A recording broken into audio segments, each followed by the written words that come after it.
सदाशिवसमारम्भां शङ्कराचार्यमध्यमाम् अस्मदाचार्यपर्यन्तां वन्दे गुरुपरम्परां। वाक्यकारं वररुचिं भाष्यकारं पतञ्जलिं पाणिनिं सूत्रकारं च प्रणतोऽस्मि मुनित्रयम्। मित्राणि नमो नमः। आइए, आपका स्वागत है। मित्रों, आज हम तद्धित प्रकरण का दूसरा पाठ पढ़ रहे हैं। आपको पिछले तद्धित प्रकरण के पाठ में तद्धित प्रकरण का सामान्य परिचय बताया था। तद्धित प्रत्ययों की प्रकृति क्या है, किन किन से तद्धित प्रत्यय होते हैं, इसे बताया गया था। और भी जो पिछले प्रत्यय पढ़े उनकी उनका सामान्य परिचय दिया गया था। और इस तद्धित प्रकरण के संबंध में अन्य भी महत्वपूर्ण बातें आज हम पिछले में हमने बताई थी। आज हम आपको एक तद्धित के प्रत्ययों का एक वर्गीकरण बता रहे हैं। लेकिन इससे पहले आपको ध्यान दिला दें कि जब हमने परसों पिछला पाठ रिकॉर्ड किया था, उसमें भी हमने एक प्रकार का वर्गीकरण पहले तद्धित का पढ़ा था। वह वर्गीकरण यह था, आपको याद हो तो मैं एक बार इसे स्मरण दिला दूं कि ये हमने इधर ये कोट किया था कि जो तद्धित प्रत्यय हैं, इनकी संख्या कोई लगभग 250 है। इसमें सामान्य वृत्ति तद्धित, भाववाचक तद्धित और अव्यय संज्ञक तद्धित, ये 3 प्रकार का वर्गीकरण तद्धितों का किया गया था। इसका विश्लेषण भी हमने दाधिमत टीका के आधार पर पहले कर दिया था, उसे आप समझ गए होंगे। अब इस विश्लेषण के अलावा, अर्थात ये जो तद्धित का वर्गीकरण है कि तद्धित प्रत्ययों के भेद, ये दूसरा एक वर्गीकरण और यह प्रस्तुत किया जा रहा है आज। इसमें एक दूसरा और तीसरा, हमने इसमें आज इसमें 3 वर्गीकरण प्रस्तुत किए। तो दूसरा वर्गीकरण क्या है मित्रों? इस वर्गीकरण का आधार पाणिनि जी के कुछ सूत्र, भट्टो जी दीक्षित जी के प्रकरण के हिसाब से नाम रखना, और नामकरण नागेश जी ने किया है अत्यंत स्वार्थिका वाला, इस प्रकार से ये। तो इन टीकाकारों के आधार पर ये वर्गीकरण है। और प्रोफेसर आजाद मिश्र जी ने भी अपना जो थीसिस लिखा, मैं इसकी पहले भी चर्चा किया था, संस्कृत प्रत्ययों का भाषा शास्त्रीय पर्यालोचन, ये उनकी थीसिस है। उसमें भी उन्होंने तद्धित प्रत्ययों का जो वर्गीकरण किया है वो ये 3 तरीके से ही किया है। जिसमें से पहला जो वर्गीकरण है वो यही है कि सार्थकः तद्धिता, सार्थक तद्धित होते हैं। दूसरा स्वार्थिकाः तद्धिताः, तद्धित प्रत्यय स्वार्थिक हैं। और अत्यंत स्वार्थिकाः, ये 3 तरीके का वर्गीकरण आजाद मिश्रा जी ने, मैंने इन जिन टीकाकारों का नाम लिया उनके आधार पर किया, उनके रेफरेंस में उन्होंने लिखा है उसे। सार्थका तद्धित से क्या तात्पर्य है, इसको थोड़ा समझा जाए। तो किस प्रकार का वर्गीकरण प्रायः नागेश इत्यादि ने किया है। सार्थका तद्धित का तात्पर्य है, जैसे अपत्य अर्थ में या रक्त अर्थ में या इदमादि अर्थ में जो इस तद्धित प्रकरण में प्रत्ययों का विधान किया गया है। मैं उन सूत्रों को आपको याद दिला देता हूँ। जैसे तस्यापत्यम, तो इस सूत्र के द्वारा हमने अपत्य अर्थ में प्रत्यय का विधान किया। और रक्त, और ये रक्तम है ना, तेन रक्तम रागा, तो हमने यहाँ पर तेन रक्तम अर्थ में प्रत्यय का विधान किया। और तस्सेदम जैसे सूत्रों से इदमर्थ में प्रत्ययों का विधान किया। तो हम क्या कर रहे हैं? अपत्य अर्थ में जो अण का विधान है, या रक्त अर्थ में जहां अण का विधान है, इदम अर्थ में जहां अण या छ इत्यादि का जो विधान है, वो ये सभी को कहा जाएगा सार्थका तद्धिता। सार समझिए, सार्थका तद्धित का ये हुआ कि जिनका अर्थ निर्देश पाणिनि जी ने किया है साफ साफ अपने सूत्रों में, वो उनको कहा जाता है सार्थकाः तद्धिताः। ये पहला वर्गीकरण है। दूसरा वर्गीकरण है स्वार्थिकाः तद्धिताः। इस वर्गीकरण में स्वार्थिका का पहले अर्थ समझिएगा, हमने इसको यहाँ क्लियर किया है कि प्रकृत्यर्थगत वैशिष्ट्य मात्र बोधकाः, अर्थात प्रकृति के अर्थगत वैशिष्ट मात्र का बोध कराते हैं। अर्थात प्रकृति का जो अर्थ है उसी अर्थ में और थोड़ी सी विशेषता योजित कर देते हैं। उनको हम कहते हैं स्वार्थिक तद्धिताः। जैसे अतिशयेन पटु हमने वे विग्रह किया है, तो पटुहु ये मूल शब्द आपका क्या है, ये पटु हमने विग्रह किया अतिशयेन पटु। तो ये पटु में जो तमा ये जुड़ गया, ये तमा प्रत्यय जो जुड़ गया, इसने क्या किया, पटु में और खासियत बता दी कि ये सबसे ज्यादा पटु अर्थात चतुर है, ये होशियार है। ठीक है, तो ये प्रत्यय इसने क्या किया, कोई अलग से अर्थ प्रतिपादन नहीं किया अपना। ठीक है, जैसे यहाँ पर अण इत्यादि प्रत्यय अपना अर्थ अलग से प्रतिपादन कर देते हैं सार्थका में, सार्थकों में, वैसा इन्हें कि इसने नहीं किया, बल्कि जो पटु जो प्रकृति है उसी के अर्थ में थोड़ा और विशेषता ला दी। पटुतमः मतलब सबसे होशियार छात्र है, पटु तरह है, वो थोड़ा और थोड़ा कम है उनसे होशियार, ऐसे सब। और भी इसके और भी उदाहरण देखिए, मैंने एक दूसरा उदाहरण और प्रस्तुत किया है, अज्ञातो अश्व इति अश्व का। देखो अश्व शब्द है, अश्व माने घोड़ा, सब जानते हैं।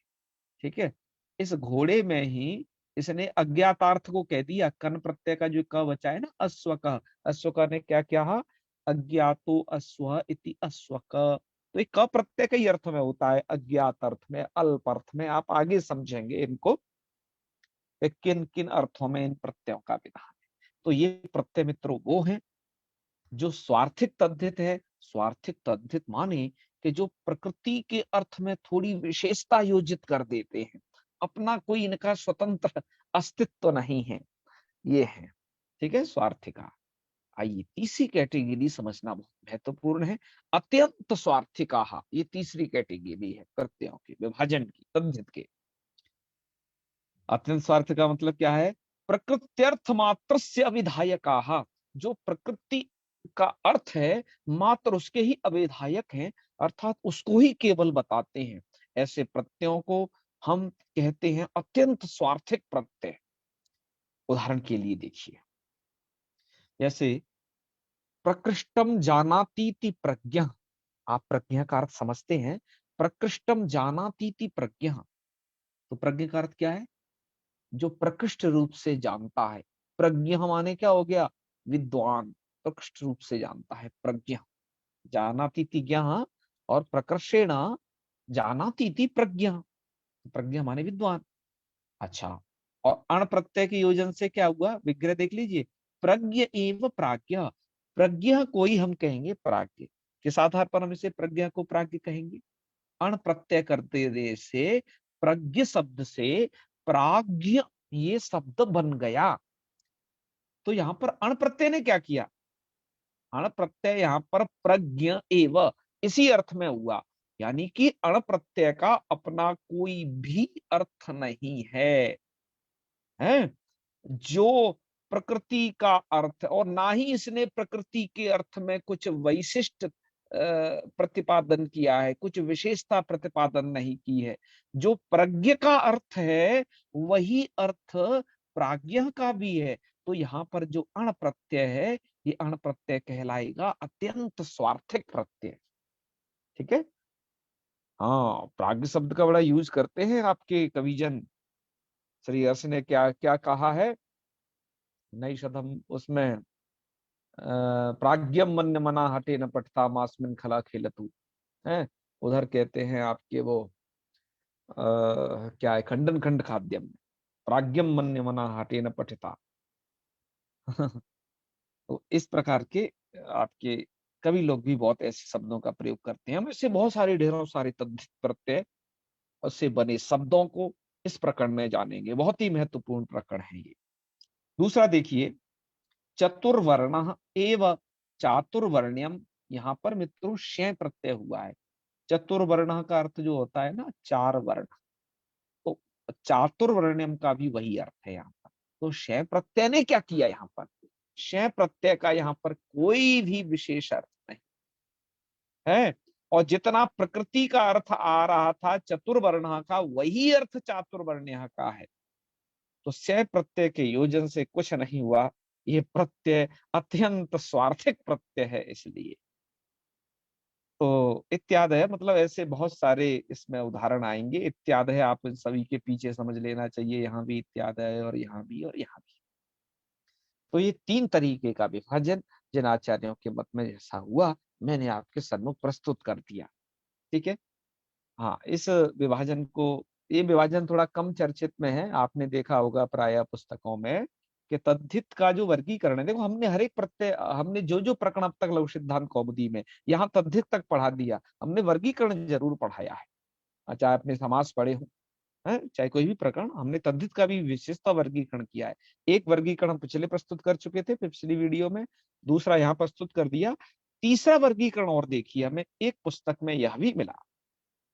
और हम इन सबकी चर्चा इसलिए कर लेते हैं कि आप बहुत विज्ञ जन यहाँ पर जुड़े हैं, और मेरा यह विश्वास है आप जो मुझे यहाँ चाहे तो जूम के माध्यम से सुन रहे हैं, या फेसबुक में लाइव देख रहे हैं या देखेंगे, यूट्यूब में लाइव देख रहे हैं या देखेंगे, वो इस ज्ञान परंपरा को आगे बढ़ाएं। हम जिन टीकाकार का रेफरेंस थोड़ा देते हैं, उनकी पुस्तकों को और पढ़ें, ज्ञान को परिमार्जित रूप में और आगे बढ़ाएं। यह हम आपसे आग्रह रखते हैं। तो एक पुस्तक है, मैंने आपने कहा लघु पाणिनीयम, ठीक है, दक्षिण भारत में ये भी मैसूर से प्रकाशित पुस्तक है, अब प्राय छप नहीं रही है, हमने उसकी प्रिंट निकलवा ली है। उसमें एक तरीके का भी वर्गीकरण दिया था,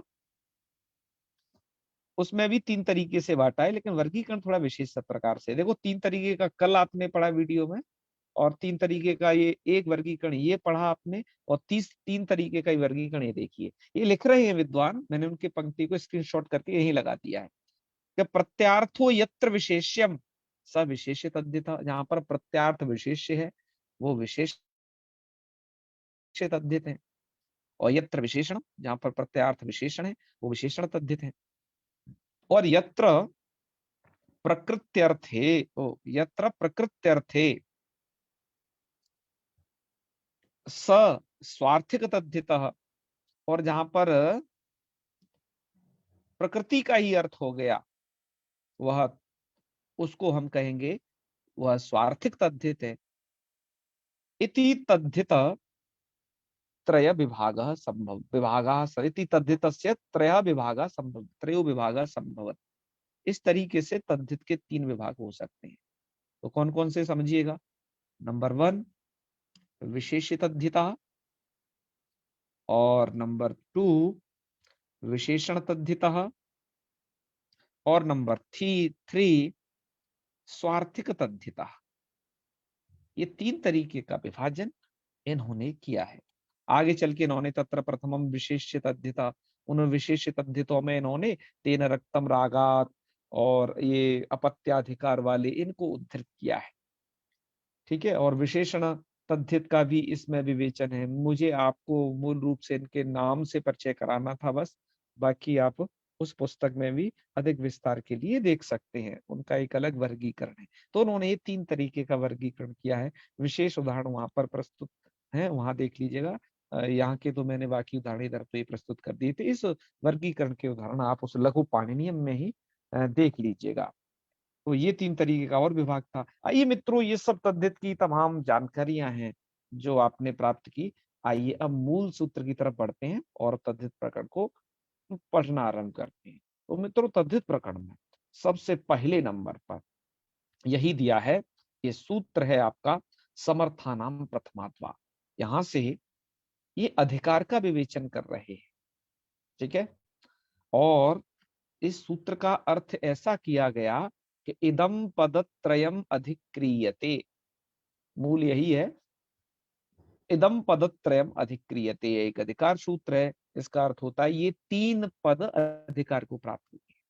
और कहां तक अधिकार जाएगा, मूल में ही लिखा है प्राग दिशो विभक्ति 5 3 1, यहां तक ये अधिकार जाएगा। प्राग दिशो विभक्ति, यहां तक ये अधिकार जाएगा।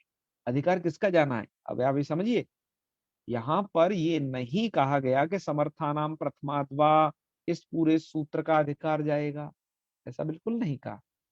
ऐसा क्यों नहीं कहा, इसके पीछे भी कारण आपको ये जान लेना है कि यहाँ पर सूत्र पूरा नहीं जाता अधिकार के रूप में, बल्कि पद जाते हैं।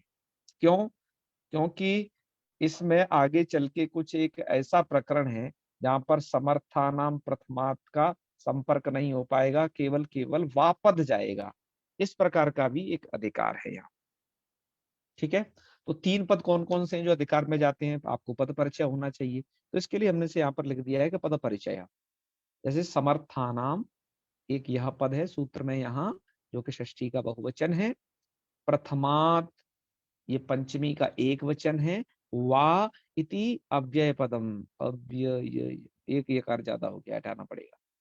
तो ये तीन पद हैं सूत्र में, इन तीनों पदों का अधिकार जाता है। कहां तक जाएगा समझ लीजिएगा, ये सूत्र की लोकेशन क्या है। ये सूत्र है 4-1-82। अधिकार कहां तक जाएगा? 5-3-1 तक जाएगा। आप सोच रहे होंगे क्या यह पूरे तद्धित में अधिकार है क्या इस सूत्र का? तो ऐसा बिल्कुल नहीं है। तद्धिताधिकार को भी फिर मैंने यहाँ इंगित कर दिया है, पिछले बताए थे कि तद्धिताधिकार तो 4-1-76 से आरंभ होता है मित्रों, और 5-4-160 तक जाता है। मतलब यही अंतिम सूत्र है आपके पंचम अध्याय का, फिर तो छठा अध्याय लग जाता है, और यही 5वें अध्याय तक ही तद्धिताधिकार है, 4-1-76 से लेकर के इतने ही तक वो सभी जो है 1148 सूत्र पढ़े गए, इतने ही के बीच में।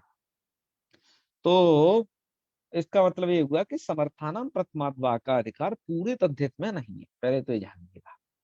ठीक है, और जितने में भी है उनमें से कुछ एक एरिया ऐसा है, जैसे ये इसका अधिकार 4-1-82 से लंबा तो अधिकार है 5-3-1 तक जाता है, लेकिन इसके भी बीच में कहीं केवल वा पद ही जाता है, वो भी एक स्थल है, उसे हम आगे बताएंगे। समर्थानाम प्रथमात ये वहां संलग्न नहीं होते हैं। ठीक है, किसी कारण से, इसलिए यहाँ पर मूल कारण है इति पदत्रयम अधिक्रियते कहा, संपूर्ण सूत्र अधिक्रियते नहीं कहा। नहीं तो ये होता कि संपूर्ण सूत्र का अधिकार जाता है, तो संपूर्ण सूत्र का ही अधिकार जाता सर्वत्र, और पदत्रयम अधिक्रियते से ये होता है कि जिन पदों की जरूरत है वो जाएंगे, जिनकी जरूरत है वो नहीं जाएंगी, ये भी है। इसलिए इन्होंने पदत्रयम अधिक्रियते कहा, न तो संपूर्णम सूत्र, क्योंकि संपूर्ण सूत्र जहां जाता, तो जहां एक एक पद को नहीं फिर हम ले जा सकते थे, जहां संपूर्ण जाता वह संपूर्ण ही जाता, लेकिन कुछ जगह हमें इसमें आगे चल के वा का ही संबंध करना होता है, अन्य का नहीं। ये मूल विवेचन है। अब मित्रों, जिन पदों का इस सूत्र के द्वारा अधिकार जाता है आगे के सूत्रों में, अधिकार का मतलब होता है कि ये जो पद हैं, जो के समर्थानाम प्रथमाद्वा में पढ़े गए ये तीन पद, कौन कौन से? समर्थानाम एक पद, प्रथमादिति दूसरा पद, और वायु तीसरा पद, इनका आगे के विधि सूत्रों के साथ जाकर के संबंध होगा। जैसे अब आगे जो भी सूत्र आएंगे, तस्यापत्यम आएगा, तो उसमें भी समर्थानाम प्रथमाद्वा ये अधिकार चलेगा। और ध्यान रखिए, यहाँ ज्ञा प्रातिपदिकात प्रत्यय परश्च, इस प्रकार के अधिकार पहले से ही चल रहे हैं, और इतना और अधिकार उनमें, इतना और उसमें जुड़ जाएगा अर्थ में। तो जब हम विधि सूत्रों का अर्थ करेंगे तब देखिए किस तरीके से कर रहे हैं इन सूत्रों की सहायता से, है। और पूरा आपके 5-3-1 तक ये लगातार समर्थानाम प्रथमाद्वा ये तीन पद, ये और न्या प्रातिपदिकात उधर प्रत्यय परश्च, पूरे के पूरे वो जुड़ते रहेंगे। मित्रों, यहाँ पर इसी अधिकार के संबंध में बताएं, यहाँ पर कुछ स्वर विषयक भी अधिकार चला है, लेकिन लघु सिद्धांत कौमुदी में स्वर की कोई चर्चा नहीं है, तो यहाँ के टीकाकारों ने भी उसे स्वर विषयक अधिकार को नहीं दिया है। माता पुष्पा दीक्षित जी ने अपने पुस्तक में अष्टाध्यायी सहजबोध में उस अधिकार की चर्चा की है। खैर ये अन्य बात है। आइए आगे चलते हैं। अब हम ये समझते हैं कि ये तीन पदों के अधिकार की क्या आवश्यकता पड़ी। क्या ये कम थे का? ज्ञा प्रत्यय प्रत्यय जैसे चल ही रहा है, ताकि यही कुछ कम थे क्या? तो उसको नहीं समझिए कि यहाँ पर क्या बात की जा रही है कि अब ये जो आगे तद्धितीय प्रत्यय होंगे, वो कैसे, किन किन से होंगे? समर्थानाम, वो समर्थ पदों से होंगे तद्धितीय प्रत्यय। और किससे होंगे? प्रथमात, प्रथम से होंगे वो तद्धितीय प्रत्यय। और वा माने कि वो सभी के सभी तद्धितीय प्रत्यय विकल्प से होंगे। ये इतना बढ़िया अधिकार सूत्र है, यहीं से सब निर्धारण हो जाता है तद्धित के विषय में। अब प्रश्न उठता है, आपके मन में उठ रहा होगा कि जी समर्थ से तो समर्थ पद विधि के द्वारा समास भी होता था, और क्या ये वही समर्थ है? तो कहेंगे नहीं नहीं नहीं नहीं, यहाँ का समर्थ वहां के समर्थ पद विधि के समर्थ पद से थोड़ा अलग है, क्योंकि वहां जो आपने सामर्थ्य पढ़ा था वो पदों की परस्पर आकांक्षा रूपी सामर्थ्य था, परस्पर साकांक्षित पद होना, ये उनमें सामर्थ्य था। लेकिन यहाँ पर जो समर्थ है वो अलग है समर्थानाम प्रथमात्मा में। अतः हमने यहाँ प्रश्न किया है और उत्तर भी दिया है कि किम नाम सामर्थ्यम। इसका उत्तर आपको समझना है कि अत्र सामर्थ्यम कृत संधि कार्यत्वम। यहाँ सामर्थ्य है कृत संधि कार्यत्व रूप, अर्थात जहाँ संधि कार्य कर लिया गया। अयम भाव यत्र संधि कार्य तद्धित प्रत्ययोर युगपत प्राप्तौ सत्याम, अर्थात जहां पर ऐसा हो रहा हो कि संधि कार्य भी प्राप्त है और तद्धिति प्रत्यय भी प्राप्त है, तो क्या करें? पहले हम तद्धिति प्रत्यय जोड़ लें तब संधि करें, या पहले संधि कर लें तब तद्धिति प्रत्यय जोड़ें? ऐसी कंडीशन होगी तो हम क्या करेंगे? तो हमने सामर्थ्यम नाम दे दिया है कृत संधि कार्यत्वम, अर्थात संधि कार्य पहले करो। इसलिए यहाँ पर अयम भाव में लिखा जा रहा है कि यत्र संधि कार्य तद्धित प्रत्ययो युगपत प्राप्तौ सत्याम संधि कार्यम आदौ प्रवर्तते। संधि कार्य आदि में ही प्रवृत्त होता है, पहले हो जाएगा, संधि कार्य हो जाएगा, ततः तद्धित प्रत्ययो विधातव्य, उसके बाद तद्धित प्रत्यय का विधान आपको करना होगा। ठीक है, यथा उदाहरण भी प्रस्तुत किया है, जैसे सु प्लस उत्थित। यहाँ पर उत्थित शब्द से ईय प्रत्यय पहले प्राप्त है, लेकिन नहीं, पहले आप संधि करिए। सु उत्थित में आप कर लीजिएगा पहले सवर्ण दीर्घ। सवर्ण दीर्घ करके जब आप सुत्थित ऐसा बना लें, उसके बाद आप तद्धिति प्रत्यय करें। तो यहाँ पर तद्धिति प्रत्यय है ईय, ये प्रत्यय आप आगे पढ़ेंगे, हम इसकी विशेष जानकारी आगे देंगे। अभी तो आप श्रद्धा भक्ति के साथ मान लीजिए कि यह तद्धिति प्रत्यय है, और जो कि पहली जहां संधि हो जाएगी शब्दों में उसके बाद ये लगेगा। ऐसा नहीं कि पहले तद्धिति प्रत्यय करो उसके बाद में संधि भी करो। इसलिए यहाँ पर याद रखना चाहिए सामर्थ्यम नाम कृत संधि कार्यत्वम, अर्थात जहां संधि कार्य कर लिए गए हैं वहां उसके बाद ही अब तद्धित प्रत्यय की योजना करेंगे। पर एक बात और भी ध्यान रखिए कि जैसे आपका जो पद विधि है ना, समास पद विधि है, ये तद्धित भी वैसा ही है पद विधि। तो समर्थ पद विधि के द्वारा जैसे वो पद संबंधी कार्य समर्थ को होते थे, समर्थ मतलब आकांक्षित पद को होते थे, वैसे ही यहाँ पर भी वैसा ही वो उस सामर्थ्य का भी आश्रय यहाँ पर किया जाता है। ये भी निराकांक्ष पदों से तद्धिति प्रत्यय नहीं होंगे, है ना, साकांक्षित से होंगे ये भी प्रत्यय। तो यहाँ पर भी याद रखिएगा, जो एकार्थी भाव सामर्थ्य आप उधर गृहित करते हैं वैसा वो यहाँ पर भी गृहित वो वाला भी होता है, और ये वाला समर्थ भी यहाँ पर गृहित है, कृत संधि कार्यत्वम वाला। ठीक है, तो पहली तो स्थिति हो गई कि आगे के अब सूत्र जो भी विधि सूत्र आएंगे, जब उनसे समर्था नाम ये पद जुड़ेगा तो ये कहलाएगा उनसे कि नहीं, ये आप ये समर्थ से करिए, ये वाला तद्धिति प्रत्यय कोई सा भी आगे करें, अर्थात पहले संधि अंधि कार्य कर ले तब इसे करें। ठीक है, पहली बात तो ये कंप्लीट हुई। आइए दूसरी बात में चलते हैं। दूसरी बात, सूत्र में दूसरा पद है प्रथमाद। तो प्रथमाद यहाँ क्यों रखा? तो इस बात को समझ लीजिएगा, छात्र इसको समझने में थोड़ा मिस्टेक कर जाते हैं। ये थोड़ा ऐसी बात है जैसे आपने जब समास प्रकरण पढ़ा था तो उपसर्जन संज्ञा समझी थी, प्रथमानिर्दिष्टम समास उपसर्जनम, और उसके द्वारा जब उपसर्जन संज्ञा कैसे होती है, ठीक है, उसी टाइप का है कुछ, है ना, मतलब क्लिष्टता में टाइप का है, प्रकरण थोड़ा सा अलग है।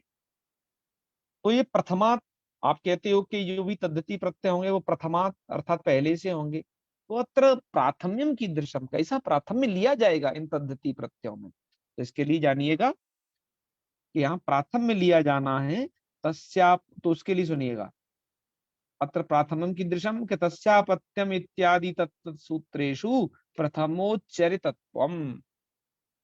तस्यापत्यम इत्यादि जो विधि सूत्र इसमें आने वाले हैं उनमें जो प्रथमोच्चरितत्व है, अर्थात जिस पद का प्रथम उच्चारण है उससे ही तद्धिति प्रत्ययों का विधान होगा, अर्थात तदबोध्यों से ही तद्धिति प्रत्ययों का विधान करेंगे। इस बात को हम उदाहरण के माध्यम से समझते हैं।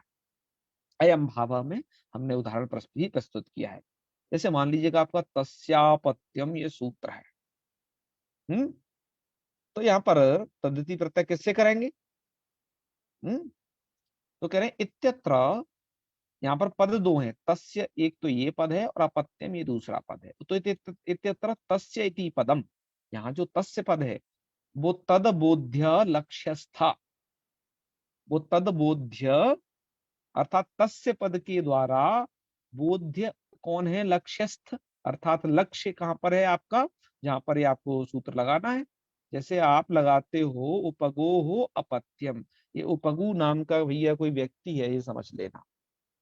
तो इसकी संतान, अपत्यम माने उसका पुत्र इत्यादि कोई, तो उपगु का अपत्य। तो अब प्रश्न उठेगा कि यहाँ जब हम तद्धिति प्रत्यय जोड़ें तो किससे जोड़ें? हम उपगु में तद्धिति प्रत्यय लगावें इसमें, या अपत्यम में तद्धिति प्रत्यय लगावें? तो वहां पर समर्थानाम प्रथमाद्वा यह निर्णय प्रस्तुत करेगा कि जो प्रथमात, जो प्रथम उपात्त हो, तो सूत्र में, तो सूत्र में तस्य यह पद प्रथम उपात्त है अर्थात उच्चरित है। तद बोध्य अर्थात उस तस्य से बोध्य, तस्य पद जिसकी तरफ इंगित कर रहा है, लक्ष्यस्थ वो पद है, क्योंकि तस्य में षष्ठी, और इधर षष्ठ्यंत कौन है? इधर षष्ठ्यंत है उपगोहो अर्थात उपगुंगस, ये षष्ठ्यंत पद है। तो तस्मादेव अण प्रत्यय विधीयते, उसी से अण प्रत्यय का विधान होगा। समझ लें, ये बारीक बात है। ठीक है, मैं दूसरे फिर एक और उदाहरण में बताता हूं, इसीलिए बारीक बात है, इसलिए हमने 3 उदाहरण प्रस्तुत किए हैं। दूसरा उदाहरण देखिए इसी तरीके से, कि जैसे तेन रक्तम रागात नाम का एक सूत्र है। तो अब तद्धितीय प्रत्यय सूत्र के द्वारा जिस तद्धित प्रत्यय का विधान किया जाएगा, वो तद्धितीय प्रत्यय किससे हो? हमने विग्रह कर दिया कषायण रक्तम वस्त्रम, कषाय नाम का एक कोई द्रव्य है जिसके द्वारा रक्तम वस्त्रम वस्त्र रंग दिया है। ठीक है, तो कषायण रक्तम वस्त्रम, अब यहाँ तद्धिति प्रत्यय किससे करें, वही प्रश्न है, विग्रह ये है। हम यहाँ पर कषायण से करें तद्धिति प्रत्यय, या रक्तम से करें, या वस्त्रम से करें? तो आपको याद ही रखना है कि समर्थानाम प्रथमाद्वा, सूत्र में जो प्रथमोच्चरित हो, मतलब फर्स्ट, पहले नंबर पर, तो यहाँ पर सूत्र में तेना यह पद प्रथमोच्चरित है, और इसके द्वारा लक्ष्यस्थ अर्थात जहां पर आप कर रहे हैं तद्धित प्रत्यय जिस विग्रह वाक्य में, उसमें तेन, इस तेन ही तृतीया है ना, इस तृतीयांत से लक्ष्य में कौन, लक्ष्य में जाइएगा तो यहाँ पर है कषायण, मतलब कषाय प्लस टा, तो ये है लक्ष्यस्थ। तो कसाय प्लस टा, इससे ही यहाँ पर अण प्रत्यय का विधान होगा, मतलब जो प्रत्यय तद्धित का विधान होगा वो ये यहाँ अण प्रत्यय करता है तो अण का विधान होगा। ठीक है, ये दूसरा उदाहरण। आइए तीसरे उदाहरण को भी देखिए ऐसे ही। पहला उदाहरण हमने षष्ठी का रखा था, तस्यापत्यम, यहाँ तस्य पद प्रथम उच्चरित था, इसलिए उपगुह, उपगु शब्द ये भी षष्ठी का है, इससे अण प्रत्यय का विधान किया था। तो ये षष्ठी का था, इधर ये तृतीया का उदाहरण प्रस्तुत किया, और ये पंचमी का देखिए तथा आगता है। तो देखिए तथा आगता इत्यत्र, तथा इति पदस्य यह लक्ष्यस्थ, जो लक्ष्यस्थ है, तस्मात् उससे क्या होगा, उस प्रत्यय का विधान होगा। ठीक है, जैसे महेश्वरात आगतानी, ये माहेश्वराणी बनता है। ठीक है, तो महेश्वरात ये पंचम्यंत पद है, और आगतानी उससे महेश्वर जी से आए हुए हैं, ये प्रथमांत मान लीजिए। अब ये तद्धिति प्रत्यय हम इस महेश्वरात से करें, मतलब महेश्वर प्लस ngसी इस पंचम्यंत से करें, या ये आगतानी से करें, तब सूत्र की तथा आगता की शरण में जाइएगा। और यहाँ पर प्रथमोत्पात कौन है, मतलब प्रथमोच्चरित, सूत्र तो प्रथमात कहता है ना। तो यहाँ पर प्रथमात है ततः, तो इस ततः से लक्ष्य में कौन है, लक्ष्य में जाइए पंचम्यंत है महेश्वरात ये पद, तो तद्धिति प्रत्यय का विधान करोगे, इन दोनों में से निर्णय हुआ कि इससे हम तद्धिति प्रत्यय लाएंगे, तो महेश्वर शब्द से तथा आगता सूत्र से अण प्रत्यय करके हमने माहेश्वराणी बना लिया, क्योंकि यहाँ पर सूत्र शब्द विशेष है, तदनुसार नपुंसक लिंग किया। तो मित्रों, आप जब भी तद्धिति प्रत्यय करें तो जिस सूत्र के द्वारा तद्धिति प्रत्यय का विधान हो रहा है उसमें पकड़िएगा प्रथमोच्चरित पद क्या है, जैसे यहाँ तस्य, जैसे यहाँ तेन, तेन रक्तम रागात्मो, यहाँ पर तथागतम तथा, ऐसे सर्वत्र जानिएगा। हमने 3 उदाहरण प्रस्तुत किए हैं और आगे मूल में आपको बताते रहेंगे। और तीसरी भी एक महत्वपूर्ण चीज जिसकी हम चर्चा हालांकि पहले भी कराए हैं, वो चर्चा यही है कि समासवत तद्धित वृत्तेरपि विकल्प, क्योंकि यहाँ पर वा पद का भी संबंध होता है। ठीक है, इसमें वा पद दिया है, वा पद भी आगे के विधि सूत्रों के साथ जुड़ेगा, तो इससे क्या होगा, समासवत तद्धित वृत्तेपि विकल्प, समास भी तो वैकल्पिक है ना, हाँ वहां पे भी भाषा का अधिकार है, ऐसे यहाँ पर वा का अधिकार है सर्वत्र। तो तेनात्र विग्रह वाक्यम अपि साधु, यहाँ पर विग्रह वाक्य भी साधु होता है। तो ये तद्धित प्रत्यय भी वैकल्प से होते हैं, इसलिए इनका भी विग्रह वाक्य भी साधु माना जाता है। ठीक है, तो ये जानकारी मुझे आप तक आज पहुंचानी थी। वैसे तो अब तद्धित प्रकरण का आरंभ हो ही चुका है, यह प्रथम सूत्र हमने समाप्त कर दिया। अब इसके बाद तो अश्वपत्यादिभ्यश्च उत्तर पदार्थ, अब ये सामान्य प्रक्रिया की मित्रों चर्चा होगी। अब हमने जितना अधिकार जाएगा, जिस तरीके से यहाँ कार्य होगा, उसका आवंटन करके बता दिया। अब इस तद्धित प्रत्यय में, अब तद्धित प्रत्ययों के परे रहते कौन कौन से कार्य होते हैं, यदि तद्धित प्रत्यय के परे रहते पूर्व में कहाँ भ संज्ञा होगी, कहाँ पद संज्ञा होगी, तो भ संज्ञा वाले कार्य क्या है, पद संज्ञा वाले कार्य क्या है, अंगोदेश्यक कार्य क्या है, उन कार्यों की बस थोड़ी सी आप जानकारी रख लेंगे, तो हम अब कल से आरंभ करेंगे अश्वपत्यादिभ्यश्च। इससे ये सामान्य अण प्रत्ययों को और क्या क्या यहाँ प्रक्रिया होती है, उस प्रक्रिया को साथ साथ आपको बताते चलते हैं। तो ठीक है मित्रों, आज का पाठ हम यहीं तक रखेंगे, समय हो चुका है, तो अब मिलेंगे कल, समापन करते हैं। आपको आज के इस पाठ के विषय में कोई संदेह हो तो आप प्रस्तुत कर सकते हैं, और अब हम फिर समापन करते हैं। चलें। ओम सर्वे भवन्तु सुखिनः, सर्वे सन्तु निरामयाः, सर्वे भद्राणि पश्यन्तु, मा कश्चित् दुःखभाग् भवेत्। ओम शांति शांति शांति। सर्वेभ्यो नमो नमः। हर हर महादेव। शुभ रात्रि।